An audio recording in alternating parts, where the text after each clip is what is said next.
Tamil Nadu government 2031 Tamil Nadu முழுக்க இவி charging centres வைக்கிறதுக்கு ஒரு பிளான் பண்ணியிருக்காங்க. ஸோ இது வந்து எப்படின்னா, வெற்றி தமிழகம் அந்த இனிஷியேட்டிவில் அதில் வரும். இப்போ ரீசெண்டாக செக்ரட்டரியேட்டில் நடந்த மீட்டிங்கில் அவங்க முடிவு பண்ணியிருக்காங்க. அது மாதிரி தமிழ்நாடு ஹைவேஸ் ஒட்டி மக்கள் பொதுவாக கூடுற இடங்களில் ஏறக்குறைய 20,000 சார்ஜிங் யூனிட் வைக்கிற மாதிரி ஒரு பிளான் இருக்குது.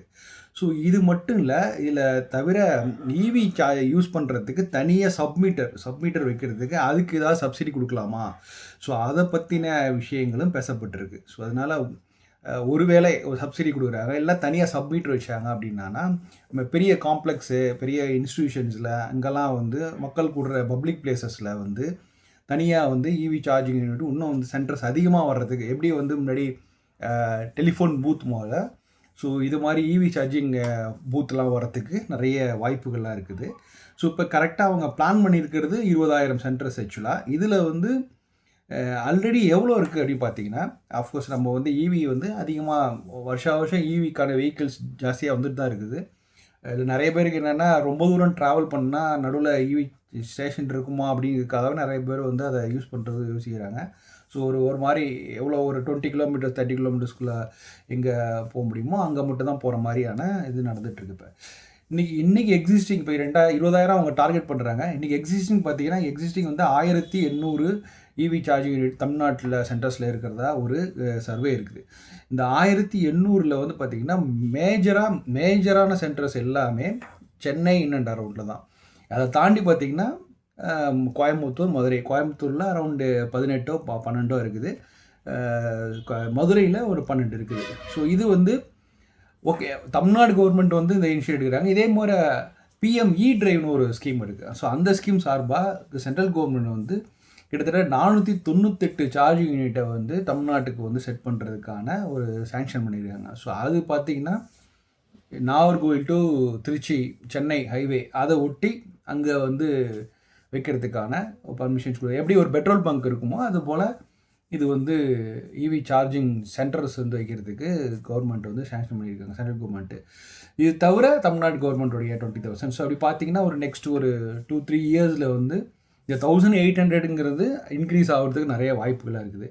ஸோ மற்ற ஸ்டேட்ஸோட நான் கம்பேர் பண்ணும்போது இந்த இவி ரேஷியோன்னு பார்ப்பாங்கள்ல, அந்த இவி ரேஷியோவில் எவ்வளோ ஒரு ஏரியாவுக்கு எவ்வளோ சார்ஜிங் சென்டர்ஸ் இருக்குது அப்படின்னு பார்க்கும்போது நேஷனல் ஆவரேஜோட நமக்கு பெட்டராக தான் இருக்குது. அதாவது 135 அப்படின்னு சொல்கிறாங்க. 135 இவி வந்து இருக்குது அப்படிங்கிற மாதிரி சொல்கிறாங்க.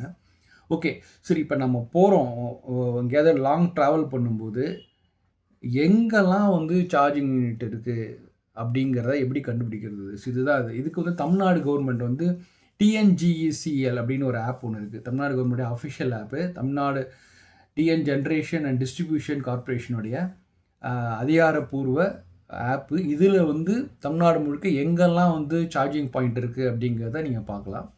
இது தவிர இன்னும் பிளக் ஷேர் அப்படின்னு சொல்லிட்டு இன்னொன்று ஒரு டாட்டா பவரோட ஈஸி சார்ஜ். இதில் வந்து பார்த்திங்கன்னா ப்ரைவேட்டு கவர்மெண்ட்டு எங்கெல்லாம் சார்ஜிங் ஸ்டேஷன் இருக்குதோ அதோடைய லைவ் அவைலபிலிட்டி, அது மேப்பு, ஆக்சுவலாக இன்ஃபேக்ட் ஸ்லாட் புக்கிங் கூட பண்ணலாம் அப்படிங்கிற மாதிரி ஆப்ஷன்ஸ்லாம் கொடுத்துருக்காங்க.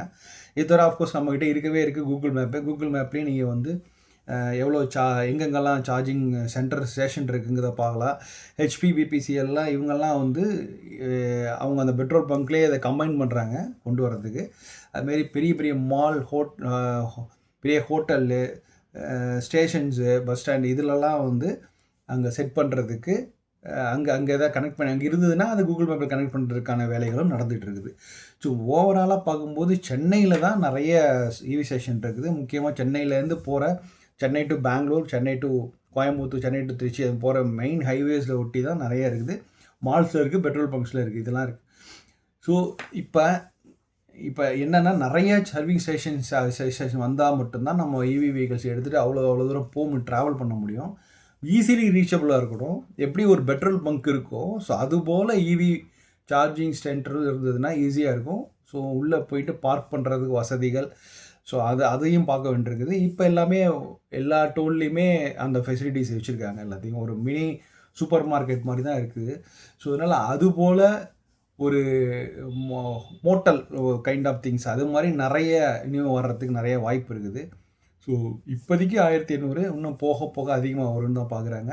ஸோ இதை நம்ம க்ளோஸாக ட்ராக் பண்ணி ஆகணும். இது மாதிரி 2 ஆப் தான் இருக்குது. இன்னும் நிறைய ஆப் வந்து நிறையா வரணும். நிறைய ஆப் வந்து கூகுள் மேப்பை மட்டும் நம்ம டிபெண்ட் பண்ணி இல்லாமல் ஈவிக்குன்னு தனியாக மேப் இருக்கணும். அதில் அவைலபிலிட்டி ஸ்லாட் புக்கிங் ரொம்ப முக்கியம். ஏன்னா இந்த கியூ சிஸ்டம் போக போக கூட்டம் அதிகமாக வந்துச்சுன்னா கியூ சிஸ்டம் மெயின்டைன் பண்ணுற மாதிரி இருக்கும். இந்த மாதிரி ஸ்லாட் புக்கிங்லாம் இருந்து ரொம்ப ஈஸி வசதி. இப்போ இன்கேஸ் நம்ம இங்கேருந்து ட்ராவல் கிளம்புறோம் அப்படின்னா திருச்சியில் இருக்க ஸ்டேஷன்கிட்ட வந்து ஸ்லாட் புக்கிங் பண்ணிவிட்டு உடனே அங்கே சார்ஜ் பண்ணுற மாதிரி ஒரு ஒரு அரேஞ்ச்மெண்ட்ஸ் எங்கெல்லாம் அதெல்லாம் பண்ணுறதுக்கு வாய்ப்பு நிறையா இருக்குது. ஸோ அதெல்லாம் பண்ணி தான் ஆகணும். ஸோ அதுக்கு தனியாக ஆப், அதுக்கு தனியாக ஒரு கியூ சிஸ்டம்ஸ் இதெல்லாமே வந்து இனிமேல் வரணும்.